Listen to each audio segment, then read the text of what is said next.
जयगढ़ का खजाना, इंदिरा गांधी और एक खुफिया मिशन। हमारी इस कहानी की शुरुआत होती है साल 1581 से। मुगल राजा अफगानिस्तान में कबीले के बढ़ते दबदबे को देखकर परेशान थे, इसलिए उन्होंने आमेर के राजा मानसिंह को अफगानिस्तान जीतने के लिए काबुल भेजा। राजा मानसिंह अफगानिस्तान जाकर वहां पर अपनी कुशल युद्ध नीति से कई बड़े बड़े कबीलों को हराकर अफगानिस्तान पर मुगलों का परचम फहराते हैं। मानसिंह के जीतते ही अकबर को अफगानिस्तान मिल जाता है, लेकिन अब सवाल ये आता है कि आखिर मानसिंह को क्या मिला। दरअसल मानसिंह अफगानिस्तान से खाली हाथ नहीं लौटे, बल्कि वो वहां से इतनी बेशुमार धन दौलत लेकर लौटे कि उसे रखने के लिए आमेर के किले में जगह कम पड़ गई। उस वक्त जब राजा मानसिंह इतनी धन दौलत लेकर जब वापस लौटे, तब इसकी जानकारी अकबर को भी नहीं थी और ना ही कभी पता चली, और बात वहीं पर खत्म हो गई। लेकिन राजा मानसिंह के इस लूट के 400 साल बाद यानी कि 1975 में जब भारत आजाद हो चुका था, तब भारत की तत्कालीन प्रधानमंत्री इंदिरा गांधी को राजा मानसिंह के इस खजाने के बारे में पता चलता है और वह इस खजाने को ढूंढना शुरू कर देती है। लगभग 5 महीने तक इस खजाने को ढूंढने के बाद इंदिरा गांधी सार्वजनिक तौर पर कहती है कि हमें खजाना नहीं मिला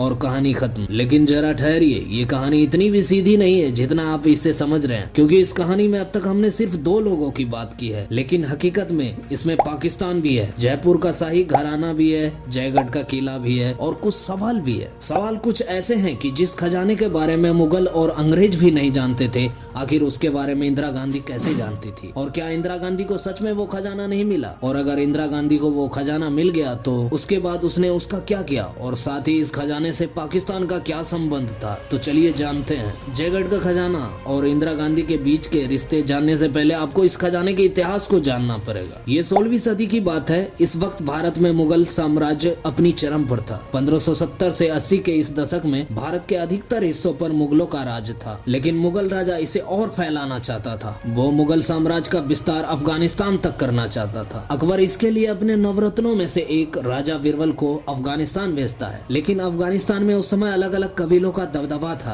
राजा बीरबल अपनी कुशल सैन्य नीति के दम पर अफगानिस्तान में लगातार कबीलों को हराकर आगे बढ़ रहे थे, लेकिन इसी दौरान राजा बीरबल का सामना अफगानिस्तान के सबसे बड़े कबीले से होती है। ये कबीला राजा बीरबल को चारों तरफ से घेर कर बड़ी बेरहमी से मार डालता है। अकबर को जब बीरबल की मौत की खबर मिलती है तो अकबर अंदर से बिल्कुल टूट जाता है और वह ठान लेता है बीरबल की मौत का बदला लेके रहेगा। अब एक तरफ अकबर को अफगानिस्तान भी जीतना था और दूसरी तरफ बीरबल की मौत का बदला भी लेना था, इसलिए वो अपने सबसे भरोसेमंद सेनापति मानसिंह को काबुल भेजता है और मानसिंह काबुल पहुंचकर एक एक करके वहां के कई बड़े कबीलों को हरा देता है। और बीरबल को जिस कबीले ने मारा था, राजा मानसिंह उस कबीले को भी हराकर बीरबल की मौत का बदला भी ले लेता है और अफगानिस्तान में मुगलिया सल्तनत का परचम फहराते हैं और भारत लौट आते हैं। लेकिन वो खाली हाथ नहीं लौटे, बल्कि वो अपने साथ अफगानिस्तान के उन कबीलों से लूटा हुआ हजारों किलो सोना और जवाहरात भी लेकर भारत आते हैं। अकबर को ये तो खबर थी कि मानसिंह जीत गए हैं, लेकिन उसे ये नहीं पता था कि मानसिंह वहां पर इतनी भारी लूट मचाई। कहा जाता है कि मानसिंह द्वारा लूटा ये खजाना इतना ज्यादा था कि इसे रखने के लिए आमेर के किले में जगह कम पड़ गई। खजाने की ये बात सिर्फ मानसिंह और उसके साथियों को ही पता थी, बाकी कोई भी इसके बारे में कुछ नहीं जानता था। लेकिन उसके कुछ साल बाद अरबी में लिखी ये किताब हाफ्तिलिस्मित ए अम्बरी में राजा मानसिंह के इस खजाने का जिक्र किया जाता है। इस किताब में राजा मानसिंह के खजाने के बारे में काफी कुछ बताया गया था। इस किताब का हिंदी में मतलब होता है आमेर के 7 खजाने, और ये किताब मुख्य तौर पर राजा मानसिंह के खजाने के लिए ही लिखी गई। इस किताब के मुताबिक राजा मानसिंह लूटे हुए खजाने को आमेर के किले में 7 पानी के टैंकों में छुपाया था। हाफ्तिलिस्मित ए अम्बरी में इतना स्पष्ट तरीके से लिखे जाने के बावजूद भी उस वक्त भी ये खजाना किसी को भी नहीं मिला और बात वहीं पर खत्म हो गई। इसके बाद जब भारत से मुगलों का पतन हो जाता है और अंग्रेज भारत आते हैं, तो उन्हें इस किताब के खजाने के बारे में पता चलता है। वो भी राजा मानसिंह के इस खजाने को ढूंढने की बहुत कोशिश करता है, लेकिन आखिर में अंग्रेजों का हाथ भी कुछ नहीं लगता है। इसके बाद अंग्रेज भी भारत से चले जाते हैं और भारत आजाद हो जाता है। लेकिन इतने सालों के बाद भी राजा मानसिंह का ये खजाना अभी भी गुप्त था और कोई नहीं जानता था कि ये खजाना कहाँ पर रखा गया था। अंग्रेजों के जाने के बाद भारत में एक लोकतांत्रिक सरकार बनती है और जैसा कि पिछले 400 सालों से हो रहा था, वैसे ही इस बार भी भारत का सत्ता परिवर्तन होता है और राजा मानसिंह के इस खजाने की खोज एक बार फिर से शुरू हो जाती है। आजादी के तकरीबन 28 साल बाद साल 1975 में पूरे देश में आपातकाल लगा दिया जाता है और देश की शासन की पूरी बागडोर तत्कालीन प्रधानमंत्री इंदिरा गांधी के हाथ में चली जाती। अब बस फिर क्या था, आपातकाल लगते ही इंदिरा गांधी जयपुर के तत्कालीन रानी गायत्री देवी को जेल में बंद करवा देती और जयगढ़ में खजाना ढूंढना शुरू कर देती है। इमरजेंसी के ठीक 1 साल बाद यानी 10 जून 1976 को पुलिस, आर्मी और इनकम टैक्स डिपार्टमेंट मिलकर जयगढ़ जयगढ़ फोर्ट पर एक रेड मारते हैं और इस रेड का मकसद था जयगढ़ में छुपे खजाने को ढूंढना। सरकार इसे रेगुलर रेड बताती है, लेकिन हकीकत में रेड के पीछे मकसद था खजाने को ढूंढना। लेकिन इस रेड के बाद यहाँ पर एक सवाल ये भी आता है, अगर राजा मानसिंह इस खजाने को अपने आमेर के किले में दफनाया था तो इंदिरा गांधी इसे जयपुर के फोर्ट में क्यों ढूंढ रही थी? तो इस सवाल का भी जवाब बड़ा ही सीधा है। 1592 में बना आमेर का किला और 1726 में बना जयपुर का किला एक सुरंग के थ्रू आपस में कनेक्ट होती थी। इसलिए माना जाता है जयगढ़ के किले के साथ साथ इंदिरा गांधी आमेर के किले में भी खजाना ढूंढ रही थी। जयगढ़ में चल रही इस खोज के दौरान इस ऐतिहासिक किले को बुरी तरह से तहस नहस कर दिया जाता है। इस समय कर्फ्यू का माहौल था, इसलिए आम लोगों को इस किले के आसपास आना मना था। खजाने की ये बात तो कुछ समय तक लोकल ही रहती है, लेकिन बाद में धीरे धीरे पूरी दुनिया में फैल जाती है। जब इस खजाने के बारे में पाकिस्तान के प्रधानमंत्री जुल्फिकार अली भुट्टो को पता चलता है तो वो 11 अगस्त 1976 को एक पत्र लिखते हैं, जिसमें वो जयगढ़ के इस खजाने में पाकिस्तान का हिस्सा मांगते हैं और पाकिस्तान इस पत्र को लीक कर देता है, जिससे ये बात पूरी दुनिया में फैल जाता है। पर इंदिरा गांधी इस पत्र का जवाब तुरंत नहीं देती और लगभग 5 महीनों तक लगातार खजाने की खोज चलती रहती है। पर सवाल अब ये उठता है कि क्या इंदिरा गांधी को वो खजाना मिला? तो इसका जवाब है हाँ भी और नहीं भी। इंदिरा गांधी नवंबर 1976 में 5 महीने चले इस सर्च अभियान को बंद करा देती है और इंदिरा गांधी पाकिस्तान के प्रधानमंत्री भुट्टो को एक जवाबी पत्र लिखते हैं और कहते हैं अगर वो खजाना हमें मिल भी जाता तो उस पर पाकिस्तान का कोई अधिकार नहीं होता। लेकिन मैं आपकी जानकारी के लिए बता दूं कि हमें वहाँ पर कोई खजाना नहीं मिला और इस मुद्दे पर ज्यादा बहस करने से कोई फायदा नहीं। इंदिरा गांधी ऑफिशियली ये कहती है कि सरकार को जयगढ़ के किले में सिर्फ 230 किलो चांदी मिली है और इसके अलावा वहाँ पर कुछ नहीं मिला। दोस्तों, इस सर्च अभियान से जुड़ी एक और बात जो लोगों के दिमाग में शक पैदा करती है और वह है नवंबर 1976। नवंबर 1976 में जब इंदिरा गांधी खजाने की खोज बंद करवा देती है तो उसके ठीक अगले दिन जयपुर और दिल्ली हाईवे को आम लोगों के लिए पूरी तरह से बंद कर दिया जाता है और इस पर सिर्फ मिलिट्री का ट्रक ही चलती है। कई लोगों का मानना यह है कि इस मिलिट्री टैंक में खजाना भरा हुआ था